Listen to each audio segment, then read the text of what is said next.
자, 오늘 기도의 주인공의 이름은 야베스입니다. 이 야베스에 대한 이름을 우리가 알 필요가 있어요. 이 야베스라는 이름은 참 특별한 이름이에요. 뭐 흔히 자식의 이름을 지을 때 긍정적으로 짓지 않습니까? 그러나 구절을 보면 이 야베스의 어머니가 야베스를 낳을 때 고통 중에서 누구나 다 어머님들이 아기를 해산할 때 산통을 겪지 않습니까? 근데 그 고통이 너무 심했기 때문에 아들의 이름을 고통이라고 지었어요. 그러니까 이 야베스라는 이름의 어원 오체브라는 히브리 단어는 고통이라는 뜻이에요. 그러니까 이 단어가 야이체브로 변형이 돼서 이제 야베스라는 단어로 이제 지명을 하게 되었는데, 그러니까 이 아이를 낳을 때 너무 고통스럽다 보니까 이 야베스의 이름을 고통이라고 지었죠. 그러니까 어렸을 때부터 계속 이름을 불릴 때 어떻게 했습니까? 고통아, 고통아.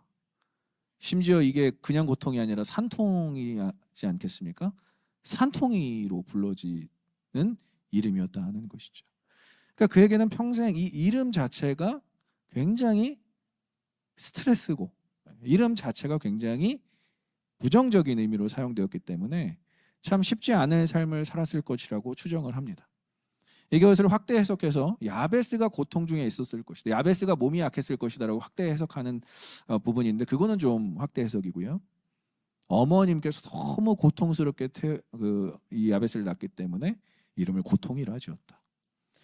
우리는 다 각자 이름을 갖고 있습니다. 이름의 의미도 있지만 이 이름은 결국 우리의 목적이 삶의 목적이 될 수 있겠죠.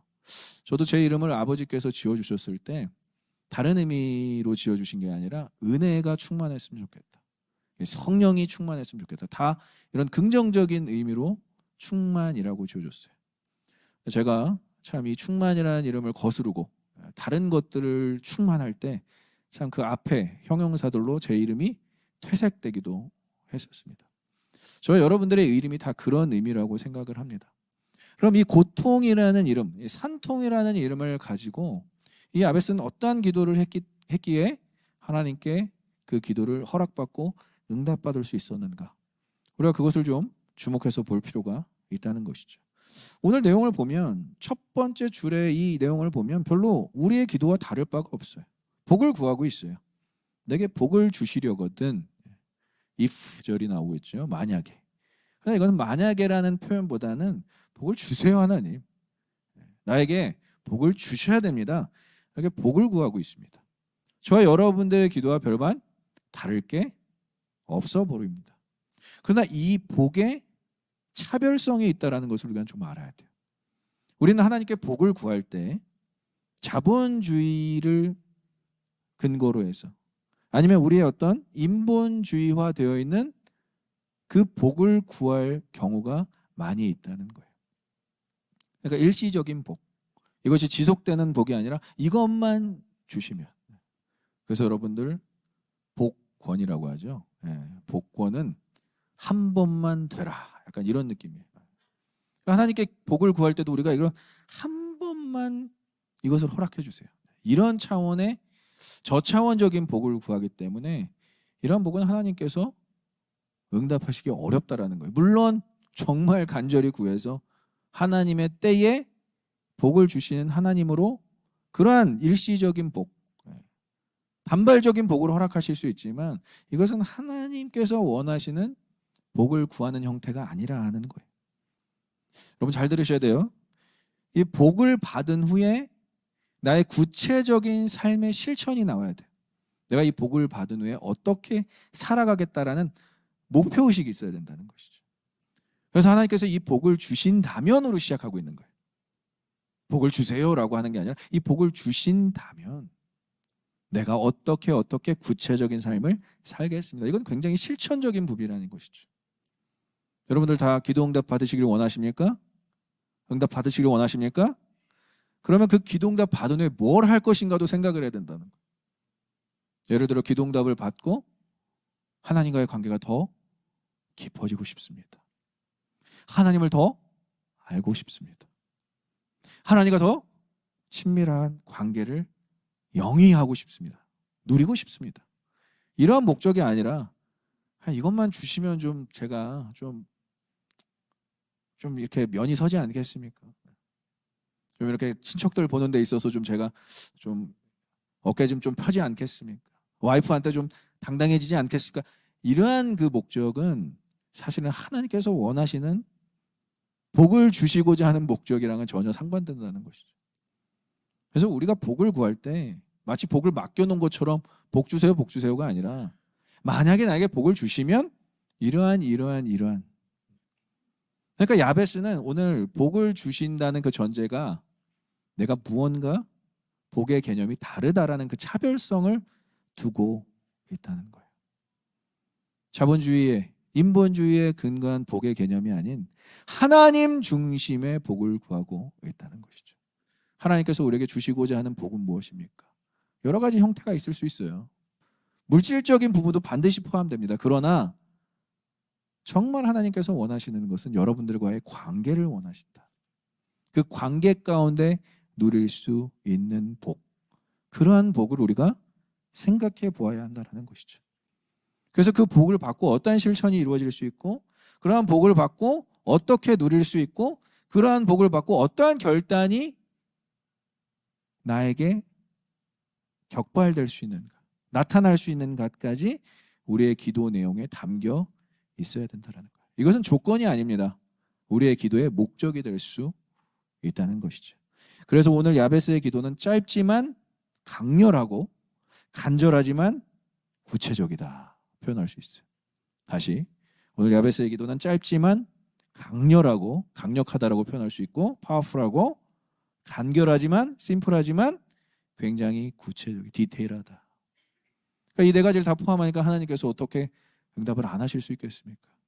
그냥 응답을 하실 수 있다는 것이죠. 제가 상반기에 2025년에 가장 신속하게 받은 기도 응답이 하나 있습니다. 그것은 바로 영적인 멘토에 대한 기도 응답이었어요.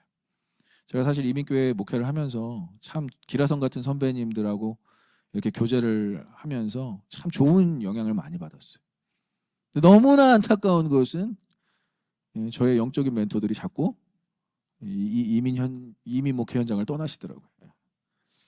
제 나름대로 굉장히 상처였어요. 아, 그럼 나는 이제 누구한테 이 상담을 받고 누구의 이 지도 편달을 받을까? 아직 너무 부족한데.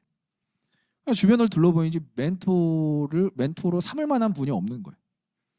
그래서 제가 2025년 시작할 때 하나님, 저는 그래도 이 이민 목회 가운데 꽃을 피우고 이런 우리 3040 세대와 함께 나아가고 있지 않겠습니까? 그럼 하나님, 저에게 진짜 훌륭한 영적 멘토로 허락하여 주셔서 제가 이 길을 가는데 어려움이 없도록 도와주세요.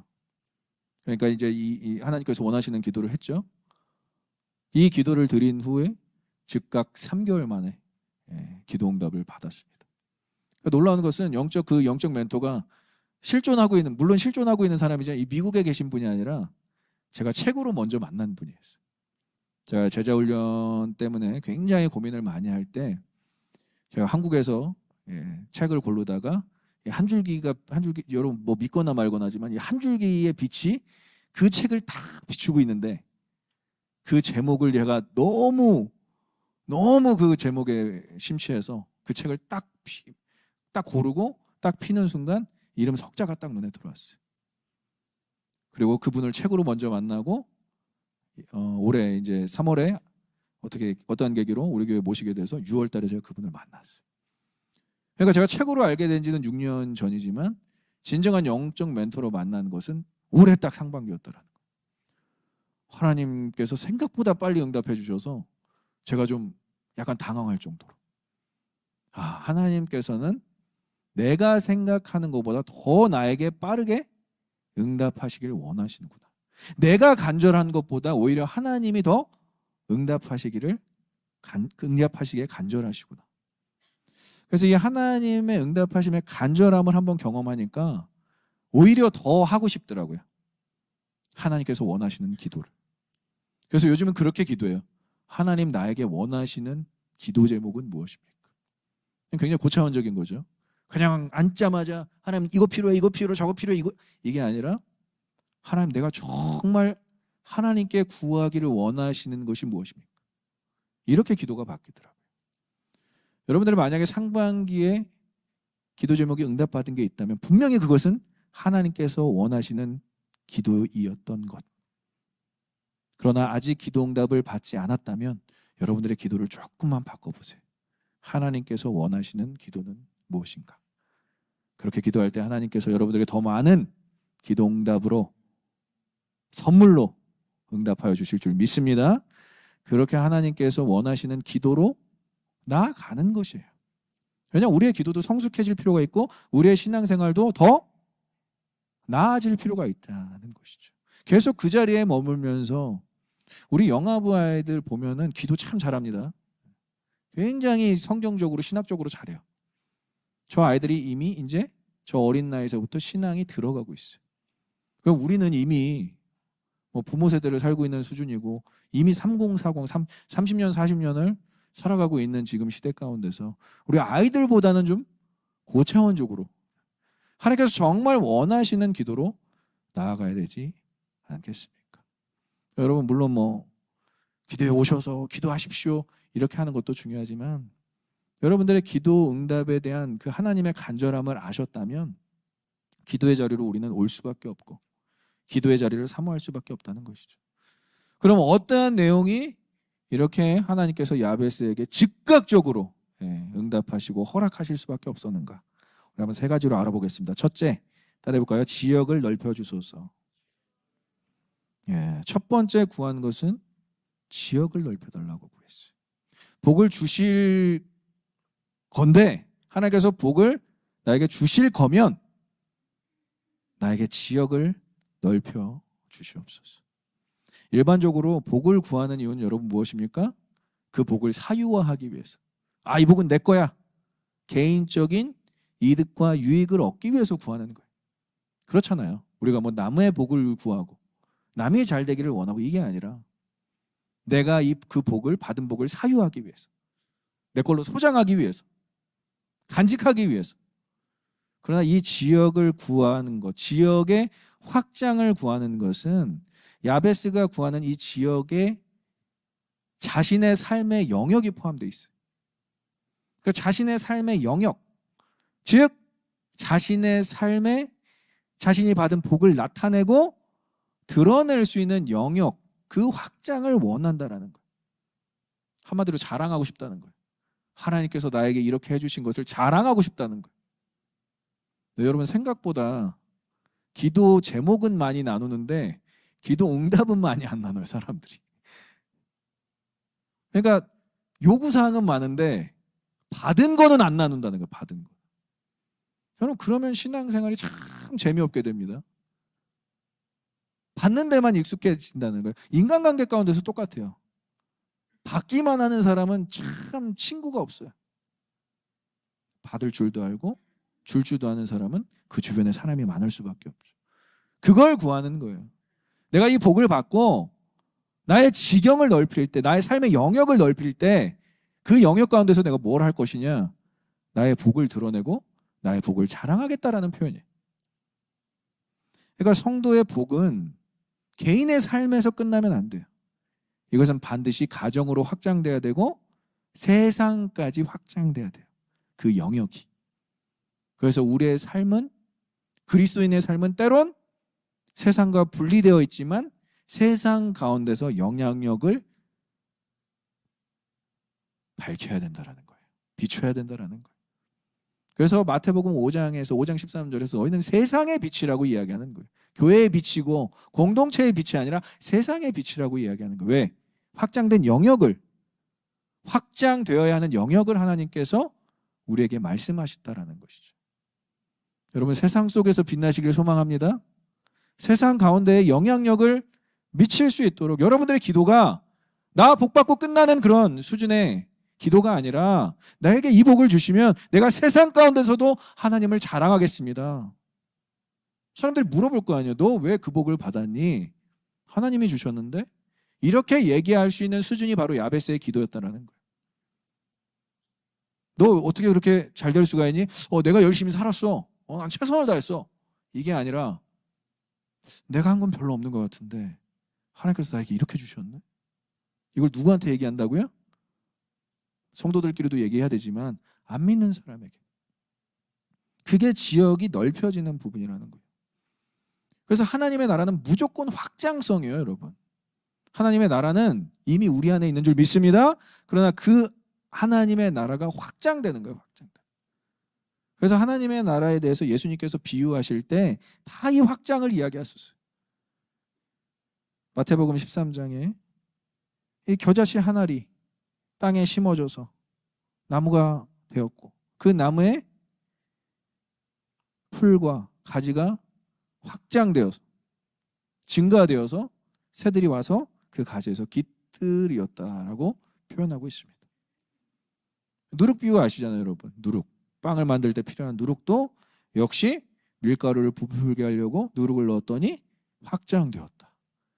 하나님의 나라는 우리의 삶 가운데서 확장성을 이뤄야 제대로 워킹하고 있다는 거예요. 근데 내 안에 하나님 나라, 그 간직하고 있는 소중한 하나님 나라를 전혀 공유하지 않는다면 여러분 안에 있는 하나님의 나라도 잃어버리기가 쉽다라는 거예요. 확신을 못 갖는 거예요. 그리고 어떻게 사람이 혼자만 평안을 누릴 수 있겠습니까? 그럼 정말 산속으로 들어가야 되는 거예요. 종교 생활이 도 닦는, 도를 아십니까? 그쪽으로 가는 거예요. 우리는 함께 더불어, 제가 어떤 정치색을 나타낸 게 아닙니다. 더불어 함께 이 하나님의 나라를 누려야 된다는 것이죠. 여러분들이 받은 그 복을 세상과 공유하길 소망합니다. 먼저 1차적으로는 여러분들의 가정, 그리고 여러분들의 삶의 영역, 더 나아가 세상 가운데 여러분들의 복을 드러내고 나타내는 것이 지역, 지경을 넓혀달라는 고백이었다라는 거예요. 그래서 요즘 날 이제 10년 이제 정도 된 것 같아요. 교회 성장을 막 이렇게 우리 교회 잘 돼야지 약간 이러한 쪽으로 막 가다가 이제 10년 전부터 어떠한 흐름으로 바뀌었냐면 이제는 성도의 삶을 교회로 붙잡아 두는 삶이 아니라 교회를 위해서 헌신과 봉사와 수고를 다해야 된다. 그래야 복 받는다 이게 아니라 여기서 은혜 받고 여기서 치유와 회복 경험하고 변화되고 세상 속으로 파송하는 미셔널 라이프를 지향하는 게 10년 전 지금까지 이어지고 있어요.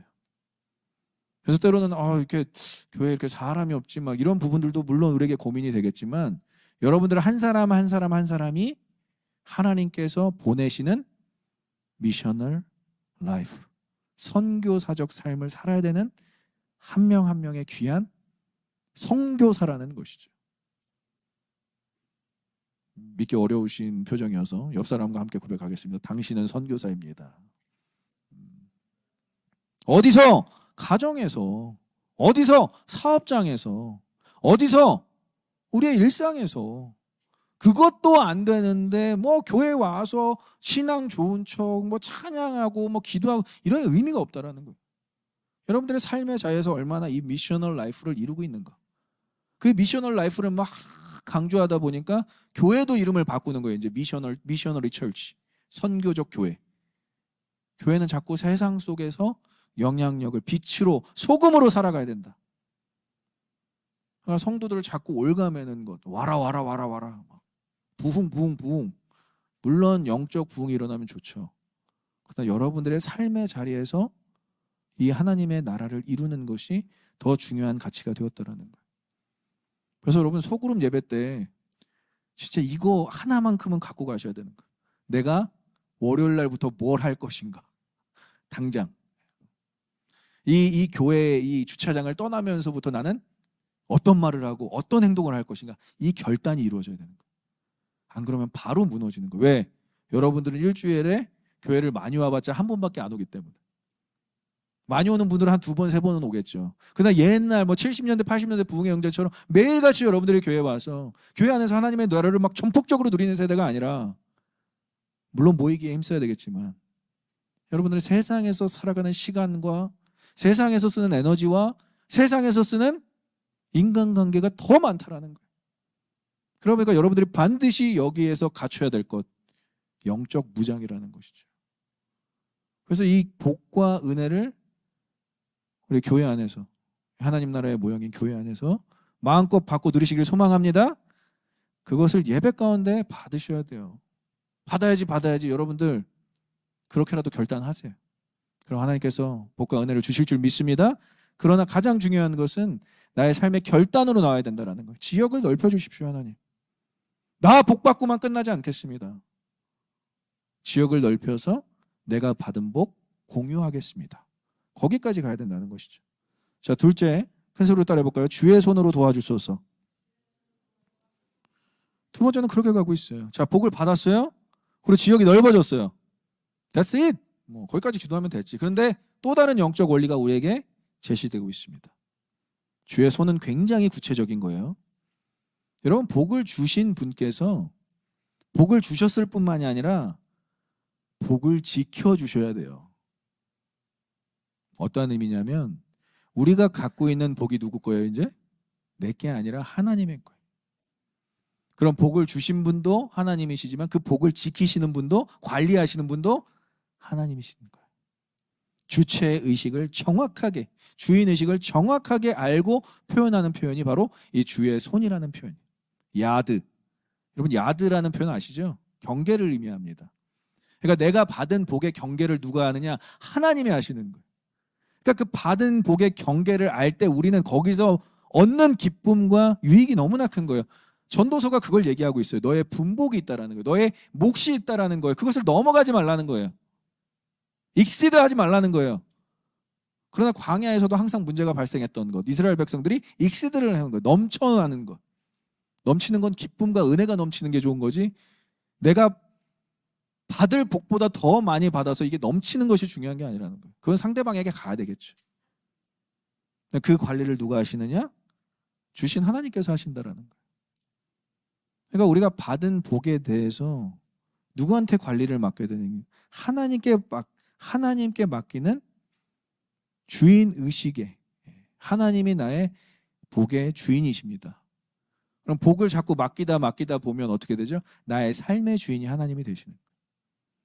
내 받은 복도 안 뺏기려고 하나님이 관리 못하도록 꽁꽁 숨겨놓으면 있는 것마저 빼앗기는, 그게 달란트 비운 거예요. 한 달란트 받은 그 종이 하나 받았다고 그냥 꽁꽁 숨겨놓은 거예요. 근데 5달란트 받으니까 막 이것이 과분하게 느껴지고, 10달란트 받으니까 과분하게 느껴져서 많은 사람들에게 영향력을 주는. 여러분, 달란트라는 비유는 톤입니다. 톤. 여러분, 1톤 얼마인지 아시죠? 얼마나 무거운지 아시죠? 그건 화폐의 가치가 아니에요. 무게의 가치예요. 너 그 무게 감당할 수 있겠어? 아니요, 하나님, 저는 그 무게를 감당할 수 없어요. 그러니까 우리가 복을 받을 때 이걸 당연하듯이, 내가 만약에 이게 무게치듯이 이 정도 나 감당할 수 있겠는데, 이게 아니라 생각보다 나에게 많이 주어졌네? 그리고 흘려보내는 거예요. 관리는 누구한테 맡기고? 하나님께 맡기고. 그러니까 매니지를 잘 받는 사람이 매니저를 잘합니다, 여러분. 중요한 거예요, 여러분. 군대에서도 아무나 프로모션을 시키지 않아요. 아무나 승진시키지 않는다라는 거예요. 매니지를 잘 받는 사람을 매니저로 세웁니다. 근데 우리는 하나님 앞에서 그게 안 돼요. 주신 것을 막 다 까먹어요. 내 거라고 생각하니까. 오늘 야베스는 어떻게 고백하죠? 주의 손! 반드시 주의 손이 필요하다라는 거예요. 야드, 경계가 필요하다라는 거예요. 내가 더 얻으려고 노력하지도 않고, 내가 누군가를 착취하려고 노력하지도 않고, 이것은 주님께서만 관리하셔야 됩니다. 그거에 대한 정확한 주인에 대한 자아가 확실하게 있었다라는 거예요. 나의 주인은 하나님이십니다. 여러분들의 물질도 주님의 것인 줄 믿습니다.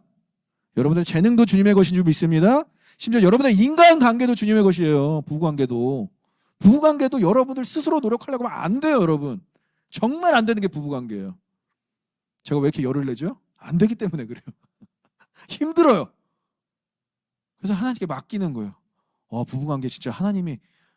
그러니까 여러분, 우리 그 결혼 코칭 받을 때 하나님과 삼각관계를 이루어가잖아요. 2주 전에 김한영 목사님 그 설교 하시더라고요. 배들교회. 하나님과 삼각관계여야 된다고, 부부는.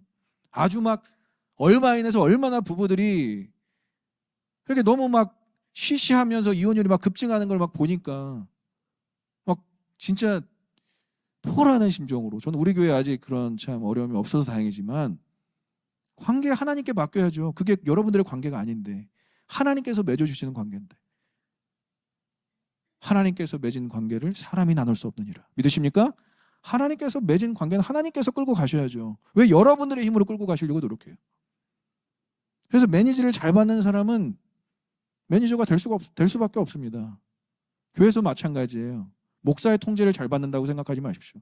하나님의 말씀대로 사시는 분들이 반드시 직책이 맡겨지고 영혼이 맡겨지고 교회를 감당할 수 있는 거예요. 우리 교회에 그냥 대충 섬기시는 분들 없습니다, 여러분. 다 자신의 시간을 내서, 다 자신의 물질적 헌신과 다 자신의 에너지를 다 소비해가면서 헌신하는 분들이에요. 여러분, 3040에 헌신하기 쉬운 줄 아십니까? 진짜 어려워요. 특별히 애를 갖고 가정에 있는 분들 더 쉽지 않습니다. 그러나 내게 아니니까 하나님께 그렇게 드릴 수 있는 거예요. 내게 아니니까 하나님께 쓰임 받는 것을 기뻐하는 거예요. 여러분, 뭐 생각나시는 분들 아무나 있을 수 있으니까 우리 교회 섬기시는 분들을 위해서 우리 박수로 격려하겠습니다. 네, 감사합니다. 절대 쉬운 거 아니라는 거예요. 왜? 나의 일도 하나님께 맡겼기 때문에 그게 가능한 거예요. 자신이 하려고 했을 때 할 수 있는 사람이 아무도 없다라는 거예요. 그래서 왕인 다윗은 시편 121편에 이렇게 고백합니다. 전 이 고백을 여러분들이 꼭 아셨으면 좋겠어요. 우리 시편 121편 1절과 2절입니다. 우리 령아 자매님 띄워주세요. 시편, 자, 함께 읽겠습니다. 시작. 내가 산을 향하여 눈을 들리라. 나의 도움이 어디서 올까? 나의 도움은 천지를 지으신 여호와께서로다. 믿으십니까? 누가 여러분들을 도와주신다고요? 세상을 만드신 분. 아니, 저와 여러분들을 만드신 분이 여러분들을 도와주신대요. 그럼 뭐가 더 필요하겠어요? 그런데 내 스스로 나를 돕는다고요? 내 옆 사람이 나를 돕는다고요? 말이 안 되는 거예요, 여러분. 아무리 같이 오래 있어도 그 사람이 여러분들을 모르는데, 우리를 가장 잘 아시는 분은 우리 하나님이십니다. 믿으십니까? 여러분들을 만드셨을 뿐만 아니라 이 세상을 여러분들을 위해서 창조 세계를 허락하셨어요. 그럼 하나님께 맡기시는 거죠. 그 맡길 때의 그 감동. 와, 하나님께서 이렇게 인도하신다고? 그걸 경험하는 것이 신앙생활이에요. 여러분들이 억지로 열매 맺고 결실을 맺는 것이 신앙생활이 아니라. 그래서 최초의 인류 아담이 실패한 것은 통제받기를 거부한 것이 가장 큰 실수입니다. 가장 큰 실패라는 거예요. 하와도 마찬가지예요. 남편한테 물어보지도 않고 하나님한테 물어보지도 않고 통제받기를 거부한 그 순간부터, 통치를 받는 거부한 순간부터, 아까 우리 찬양했잖아요. 산과 시내와 붉은 노을을 다 하나님께서 만들어줬으니까 주 오셔서 나를 통치해 주려고. 그게 우리의 고백이 되어야 되는 거예요. 아무것도 모르면서 세상 다 아는 것 마냥, 내가 다 컨트롤할 수 있고 내가 다 통치를 할 수 있는 것 마냥, 여러분 그거 언제 꺾이는 줄 아십니까? 나이 한 40대 후반만 꺾여보세요. 내 힘으로 안 된다는 걸 더 많이 아는 거예요. 그럼 자연스럽게 하나님 손 붙잡게 되는 거예요. 주의 손, 주의 도움. 아직 여러분들 좀 어려요. 그거를 경험하기가. 그러나 그런 와중에도 여러분들의 의지대로 하지 않고 주의 도우심을 구하시는 여러분들을 하나님께서 축복하여 주실 줄 믿습니다. 주의 손을 구하기 때문에 이 자리에 앉아 있는 거 아니겠습니까? 예배 드리는 거 아니겠습니까? 그러니까 복을 구하고 복을 받은 후 복의 관리까지도 주님께 맡기는 것이 진정한 신앙입니다. 복 받고 끝. 여러분 그거 얼마나 많은 줄 아십니까?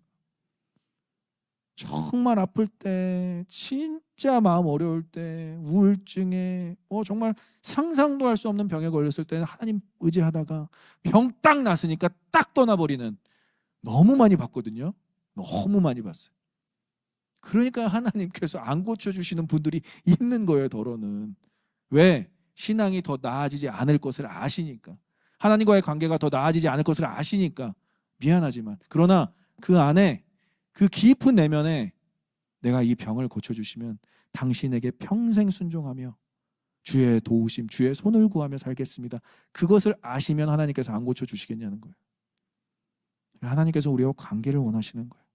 가정을 통치하여 주시고, 나이를 통치하여 주시고, 인간관계를 통치하여 주시고. 여러분, 심지어 여러분들이 매니저가 됐어요. 이제 어떤 직책을 받았어요. 그럼 여러분 누구의 통치를 모방하고 싶어 할 수 있겠습니까? 우리의 모델은 하나님밖에 없는 거예요. 하나님께서 세상을 어떻게 통제하시고 어떻게 운행하고 계시는지. 아이고, 주의 손이 그냥 이렇게. 제가 이렇게 흥분을 잘 안 하는데,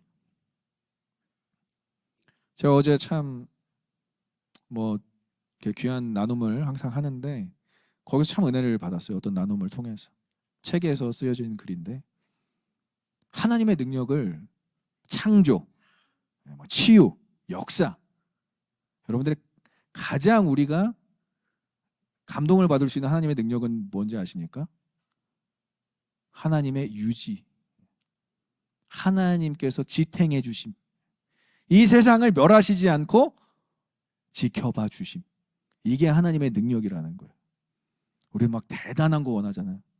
그러나 여러분들이 두 발로 오늘 걸어올 수 있고, 운전할 수 있고, 눈을 뜨고 숨을 쉴 수 있고, 옆 사람과, 그래도 우리 가족들과 사랑을 나눌 수 있고, 이게 하나님의 메인테인, 지켜주심, 유지하심, 지탱하심, 이게 하나님의 능력이라는 거예요.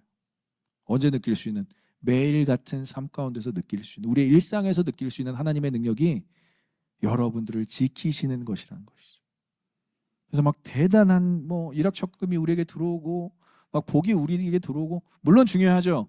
그러나 그 복을 어떻게 지켜주시는가, 야베스는 오늘 그것을 구하고 있다는 거예요. 주의 손이 내가 받은 복을 유지하시고 지켜주시옵소서. 마지막으로 셋째, 한번 같이 읽어보겠습니다. 환난을 벗어나 근심이 없게 하소서. 자, 복을 받고 주의 도우심이 있는 삶의 최종 목표, 여러분 뭐라고 생각하십니까? 많은 신앙의 선조들이 최종 목표를 복에다 두지 않았어요. 많은 신앙의 선조들, 많은 신앙의 선배들이 물론 1차적으로는 복을 구했지만 최종 목표는 하나님과 온전한 관계에서 얻어지는 샬롬을 원했다는, 평안.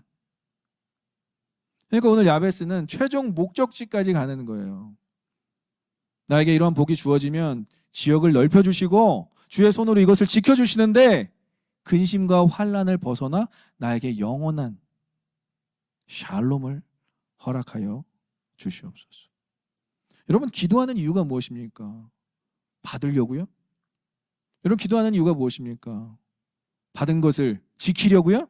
여러 가지의 이유가 있겠지만 기도하는 즉시 우리의 마음 가운데 평안이 임해야 되는 거예요. 왜? 하나님과 대화하고 있기 때문에.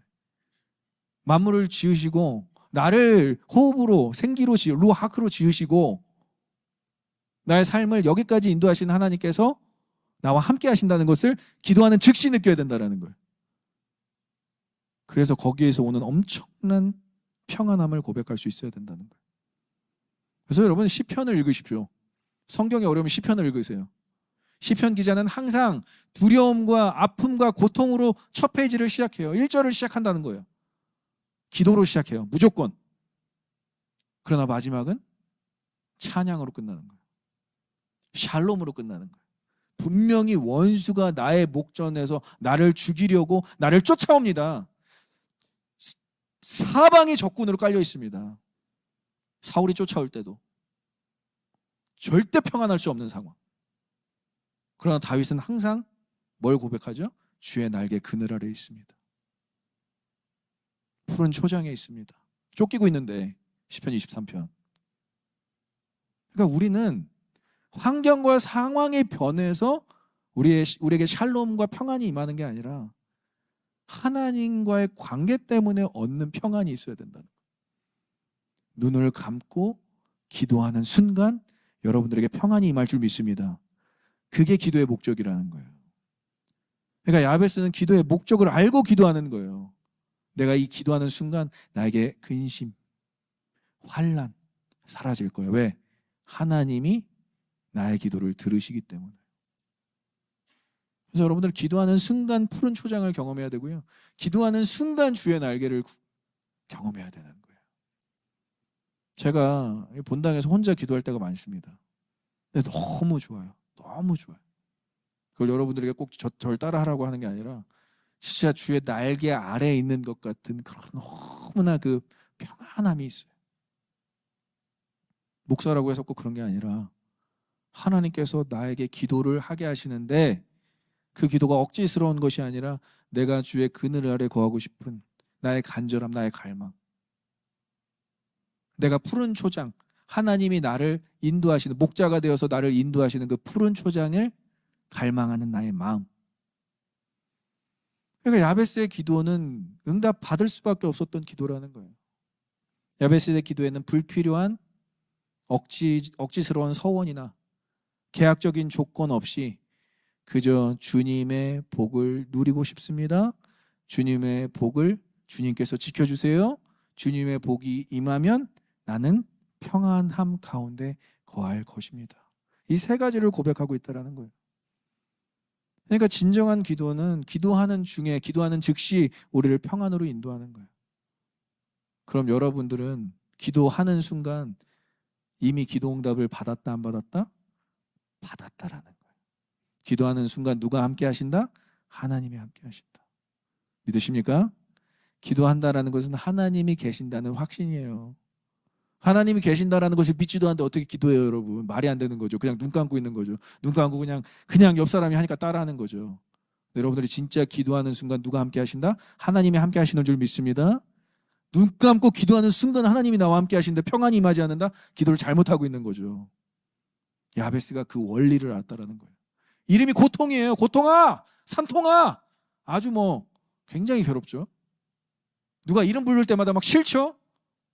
나에게 왜 이런 이름을 줬지? 엄마가 원망스럽죠? 그러나 유일하게 내가 평안함을 누릴 수 있는 존재 하나님이 계셨다는 거예요. 여러분들의 이름, 여러분들의 어떤 역할, 이런 부분에서 여러분들 얼마나 부담감을 느끼십니까? 살면서. 저는 여러분들이 말하지 않아도 알 것 같아요. 특히 경제활동을 하시는 분들. 얼마나 쉽지 않습니까? 요즘에 마이크로소프트에서 1,500명 정리해고 한다는데 수차례 그런 얘기들을 막 들려와요. 여러분들의 삶의 현장이 얼마나 어려울까. AI로 대체되는 직업군이 10,000개가 넘는답니다. 10,000개가. 이제 올해부터 시작됐어요. 그게. 수도 없이 들려오잖아요. 어디서 우리가 평안함을 얻을 수 있겠습니까? 주님, 세상이 이렇게 돌아가고 우리의 삶을 위협하고 신앙이 흔들릴 때 우리의 눈을 감자마자 우리가 느낄 수 있는 하나님의 평안, 샬롬이 여러분들의 삶 가운데 늘 함께 하시기를 소망하고 축복합니다. 그것을 어디서 주시느냐? 교회 안에서만 주실까요? 여러분들이 운전할 때도,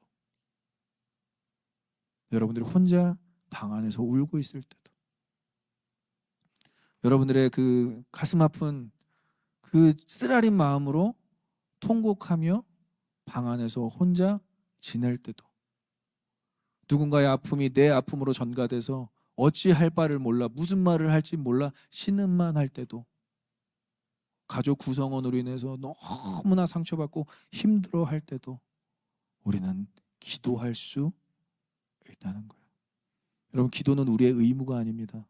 따라해볼까요? 기도는 우리의 의무가 아니다. 기도는 우리의 권리이다. 믿으십니까? 기도는 여러분들의 권리예요. 권리를 왜 안 사용해요? 그래서 사도 바울은 빌립보서 4장 6절부터 7절까지 우리에게 이러한 참 귀한 고백을 하게 합니다. 함께 읽겠습니다. 아무것도 염려하지 말고 다만 모든 일에 기도와 간구로 너희 구할 것을 감사함으로 하나님께 아뢰라. 그러면 모든 지각에 뛰어난 하나님의 평강이 그리스도 예수 안에서 너희 마음과 생각을 지키시리라. 믿으십니까? 기도의 목적, 기도의 과정 다 나왔잖아요. 기도하는 순간 감사할 수 있다는 거. 왜? 하나님께서 이미 해결하셨으니까. 그러면 뭐가 우리에게 찾아온다? 그리스도 예수 안에서 하나님의 평강, 샬롬이 우리에게 임한다라는 거. 그게 기도의 과정, 기도의 결과, 기도의 최종 목적지인 거예요. 이걸 모르고 기도하니까 기도응답은 하나도 못 받고, 기도응답 못 받을 때마다 하나님 원망하고 하나님 싫어지려고 그러고 하나님 떠나려고 그러고, 이 교회에서 잘 기도 제목 안 들어주니까 저 교회로 한번 가볼까? 무슨 여기가 무당집입니까, 여러분? 이 교회는 약간 영빨이 약한 것 같은데 저쪽 가면 좀 영빨이 셀 거 아니라는 거예요, 여러분. 하나님을 아는 만큼 기도하게 돼 있습니다. 하나님을 아는 만큼 예배하게 돼 있어요. 우리 하나님이 어떠한 분이심을 알 때 우리의 기도가 바뀌어질 수 있다는 거예요. 하나님은 하나님의 자녀들의 기도를 응답하시기를 간절히 원하십니다. 믿으십니까? 그렇다면 우리도 하나님께서 응답하실 수 있는 기도로 나아가야 되지 않겠습니까?